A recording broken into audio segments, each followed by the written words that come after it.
Hey, everybody, welcome in. It is a Saturday, a special bonus Saturday training camp edition of the Utopia Football Podcast. I'm Sean Pendergast, one half of Payne and Pendergast, Sports Radio 610, 6 a.m. to 10 a.m. weekdays on the Odyssey app, on the radio, on YouTube, on Twitch. You can get the show with me and Seth Payne, morning show, each and every weekday on Sports Radio 610. And, of course, this podcast, the Utopia Football Podcast, now that we are technically in season, training camp has started. Once the regular season gets here, it'll be a 3-episode-a-week podcast. For those of you that are new to it, maybe found it during draft season, I do 3 episodes a week during the regular season, but this year during training camp, I'm doing, at the very least, brief, concise summary episodes for each training camp practice. So schedule that we've got going during training camp, which is a post-practice report, which will usually be a couple hours after practice is over, is when you'll get it.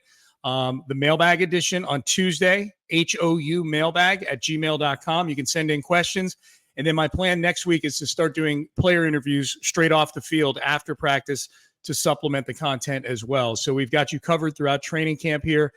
Be sure to hit the subscribe button so you get all the training camp coverage, but then you're going to want to be around during the regular season as well, when we'll continue to do the mailbag and we'll preview games and we'll recap games and all the good stuff that goes with breaking down the Houston Texans. Never been a more fun time to be a fan of the Houston Texans, and we want to take you along on that ride here on the Utopia Football Podcast. So without further ado, practice number 3 is in the books. Another Saturday, or I should say another fairly temperate climate practice out there at NRG Stadium at the Methodist Training Center on a Saturday is in the book. Still no padded practices yet. They were once again just in helmets and jerseys, but they got a lot of good work in out of practice today.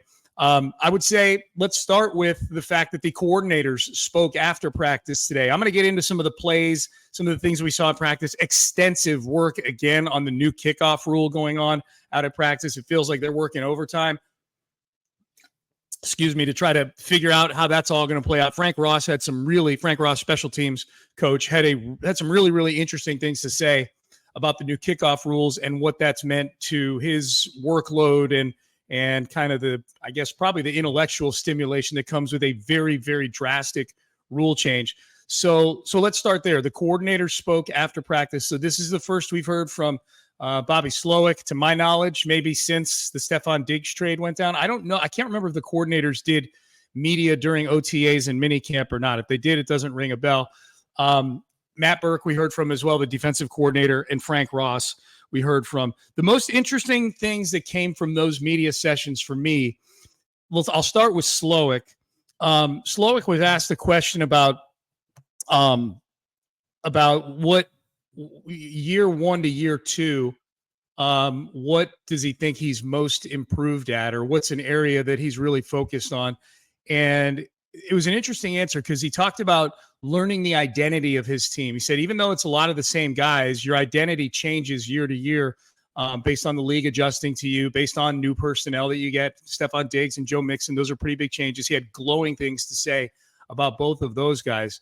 But I thought it was interesting that that's an area that he is kind of focused on, is learning the identity of his offense, how bringing back some of the key pieces helps facilitate that, getting better at doing it in year 2 as an offensive coordinator.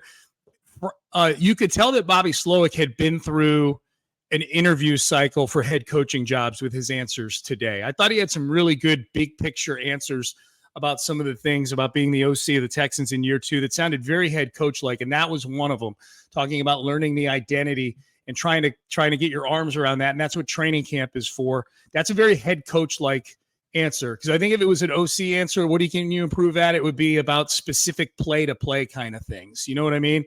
But the fact that his answer was more big picture about who his team is culturally, the constitution of it, that was a really interesting answer to me. He was also asked about his communication with C.J. Stroud in year 2.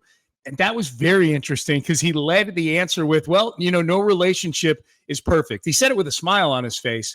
And the answer doesn't indicate any sort of strife in between these two guys. I loved it because it was an acknowledgement that CJ challenges Bobby Slowik on probably a fairly regular basis. They challenge each other But I thought the best part about the answer was when he said, look, the main thing is he cited, I believe he cited religion in the answer. He said, we're both God-fearing men, but the big thing is we both have good intentions with what our opinions are on how we should be doing things and whatnot. So I thought it was a really honest answer. I thought it was a good answer. I love the fact that the two of them have constructive conflict.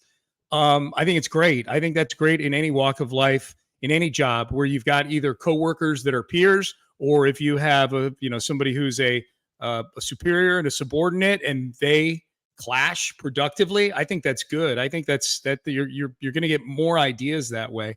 So I thought that was really cool. So those were the two most intriguing answers for Bobby Slowik, and it really showed to me Slowik sounded like a guy who's been through the head coaching interview cycle one time around today. As far as Matt Burke goes, I thought the most interesting things Burke had to say was the talk about how the communication after practice and in practice between the offense and the defense, about what did you see out there? What did you do that time? That kind of thing. He said the offensive and defensive line talk a lot, both in practice and outside of practice. So they're helping get each other better. We've seen CJ Stroud do that since he set foot in Houston, talking to opposing defensive players about, hey, what did you see there? When I don't know why they'd ever give up that information to him, but yeah, CJ can be quite the charmer. But more specifically, CJ, I know, had talked about during OTAs how he spends time with Azeez Al-Shire, talking about defensive schemes. The feeling being if you can get underneath you can get your hands around the defensive scheme, then that's getting some of the answers to the test at least.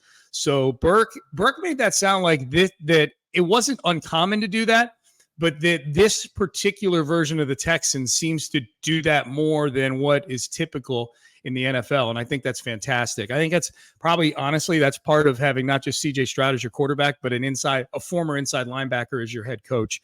That's probably maybe a part and parcel of that. The other thing Burke talked about was Will Anderson.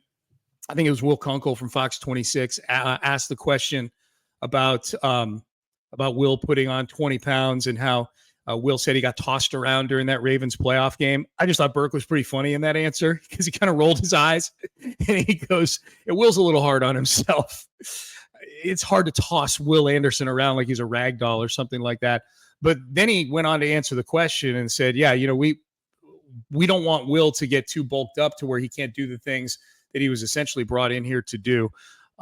So I thought Burke was interesting on that. I would encourage you to go find any of these press conferences. The last one was the most interesting one to me because this dovetails into what the Texans were actually doing out at practice today.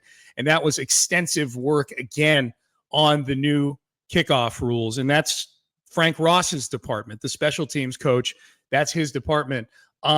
He talked about the new kickoff rules and how many kind of different people they're working into this. You can tell from the number of people they've got returning kicks right now that they're open to almost anything when it comes to style of player to use in return.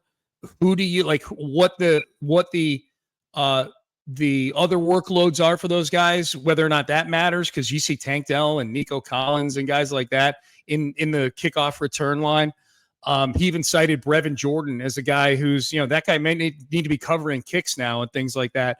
So it's really trial and error is what he said. He's watched, it sounded like every kickoff from the alternate leagues. I forget, XFL, USFL, whoever was using this rule. He's watched all of them. And he really didn't have any strong opinions as to what he thinks is going to work yet. I mean, they haven't even put on pads to see exactly what a real blocking scheme looks like in these kickoffs. So he said it's going to be a ton of trial and error.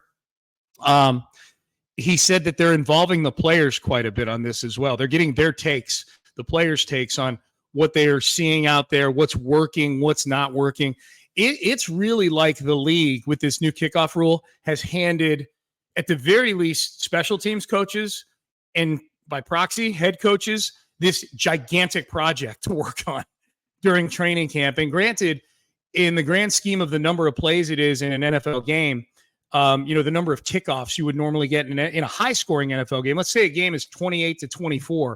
Well, that's probably, 7 or 8 scores plus the 2 kickoffs to start the half. It's 10 plays out of a game that's 150 plays. But these can be high variance plays. You know what I mean? Like these, Frank Ross talked about that too. Like how the way it's set up now, man, like we could see way more plays where teams are starting on the other side of the 50. And we could also see way more plays where teams are starting inside their own 10. We just don't know yet. So we'll wait and see. I still think, this is just my opinion, I still think there's a really good chance that teams are going to be treating this new kickoff the same way they treated the kickoff last year, which is to blast it out the back of the end zone.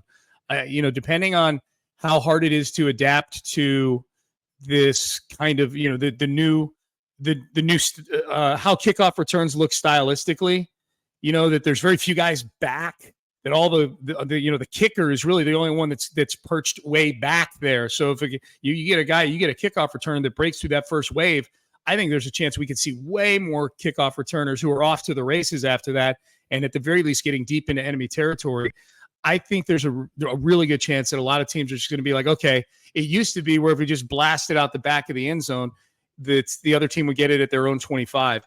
I think there's going to be a lot of teams that are going to be like the other team, the 25, the 30, it's about the same. If it's a high variance play, especially if there's certain points in the game where if you're up by a couple scores in the fourth quarter, you're definitely not going to want to, I would think, kick off to the other team and give them a chance to break a long one.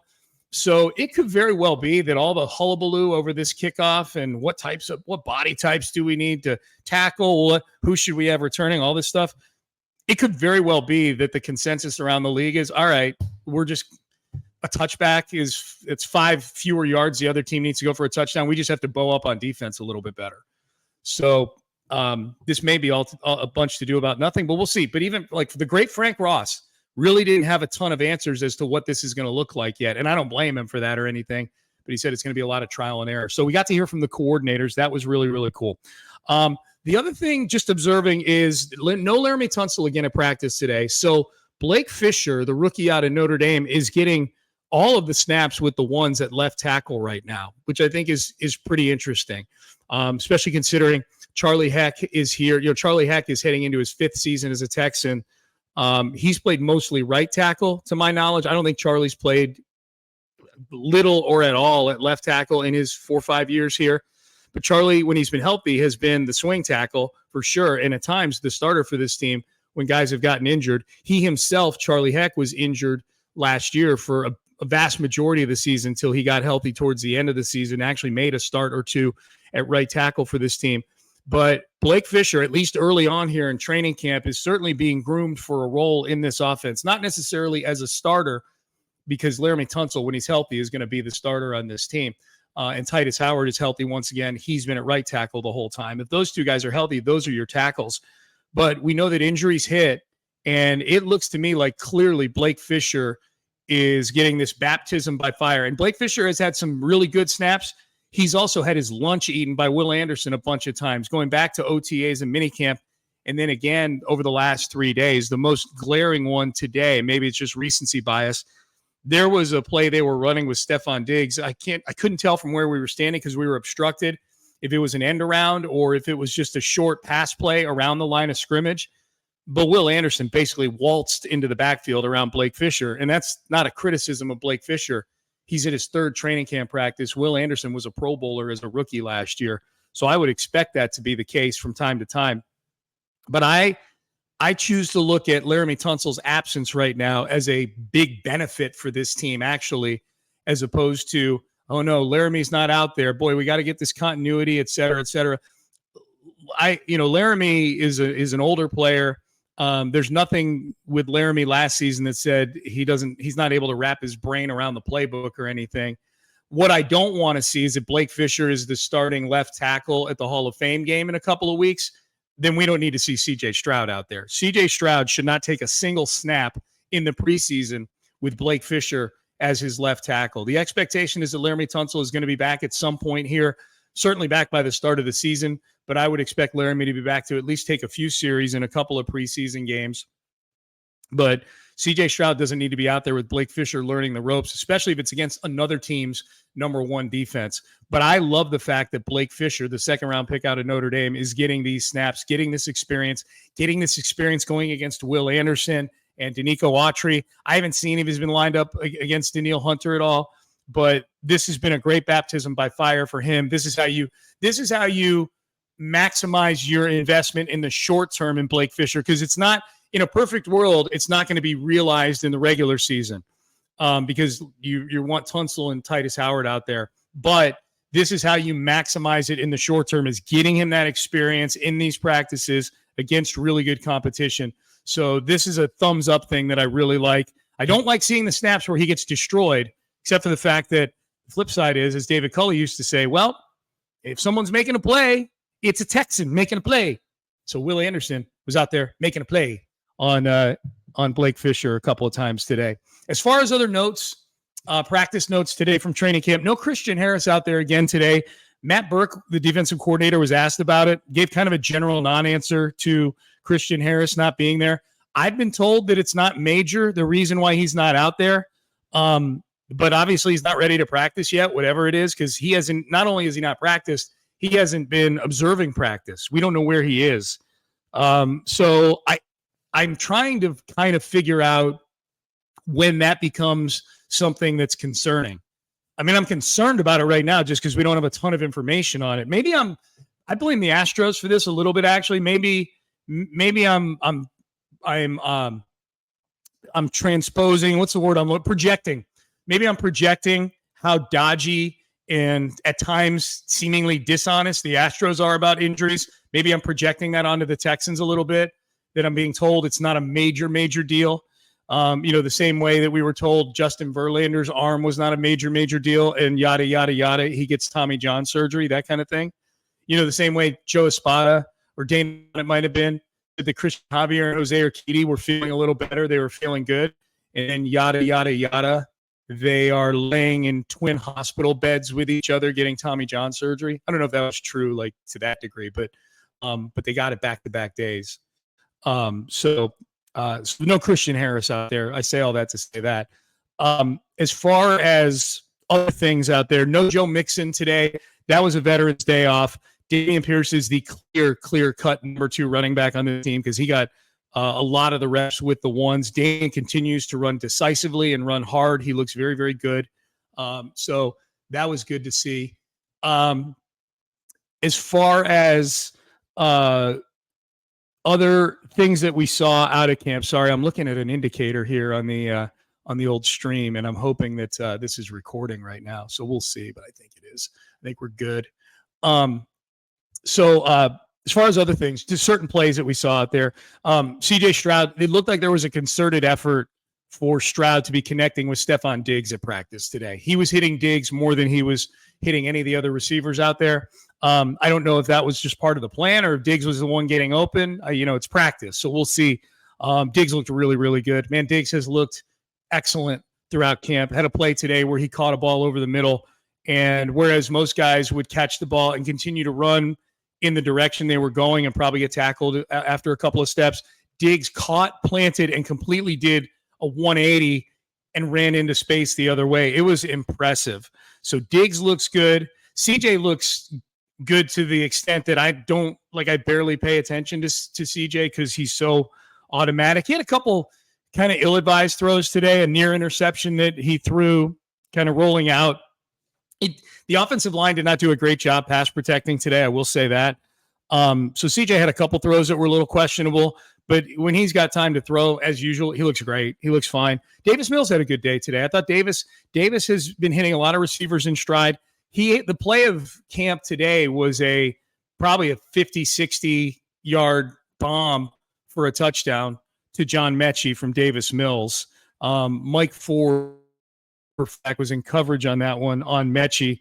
Mechie has had his moments, both good and bad today. He caught that bomb, got behind the defense. It was great to see. Mechie, by and large, has looked really good. He had a couple drops today that were, if it happened in games, we would be talking about it in the post-game show for sure. So they were bad drops. But overall, Mechie's looked good. He and Mills had the play of the camp, and Davis has looked really solid, I think, as the backup quarterback for this team. Derek Stingley Jr. had a really nice pass breakup on a play. Stingley looks good. He's healthy. I'll give you one other name here, the punter, Tommy Townsend. Holy crap. Mr. Hang Time. He has got a rocket for a right leg, and I think the big difference you're going to see here, he's a traditional style punter. Cam Johnston, who did a really good job for the Texans the last few years, largely swinging field position because he's got a lot of like length, like vertical length on that, like length downfield, distance on his leg because he's an Australian style kicker. Tommy Townsend is more about the hang time. Holy smokes. Big time hang time with Tommy Townsend. So when Cam Johnston was, I thought, sort of an underrated guy the Texans needed to bring back last year, and they didn't. He signed with the Steelers.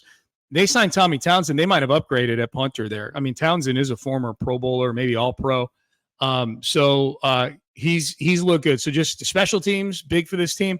We hope Tommy Townsend doesn't have to be used nearly as much as punters of previous eras of Texan football, but if indeed he has to, he's got the leg for it. So that was good to see. So just a few plays that we saw out there as the Texans continue to prepare and get ready for the start of the preseason, which will begin August 1st at the Hall of Fame game in Canton. No practice tomorrow, so no podcast tomorrow, but Monday, Tuesday, Wednesday of this week, hopefully we'll start to see them in shells and pads and so forth and see a little more hitting and be able to kind of ascertain a little bit more exactly where certain linemen are, certain guys at positions that involve physicality more than, say, corners and wide receivers and quarterbacks do.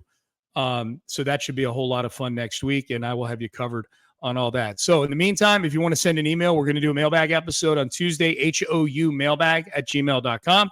And then, of course, hit the subscribe button if you haven't already so you can continue to get these training camp updates as we head towards the start of the preseason slate. So for my producer, Anthony Irwin, who gets this podcast out to you, appreciate him putting in the extra work, getting these extra episodes out to you guys. Thank you to him. And thank you to all of you for listening. Enjoy the rest of your weekend. And I will see you on Monday with a report on practice number 4 for the Houston Texans 2024 training camp. Thanks for listening to the Utopia podcast. Have a great weekend, everybody.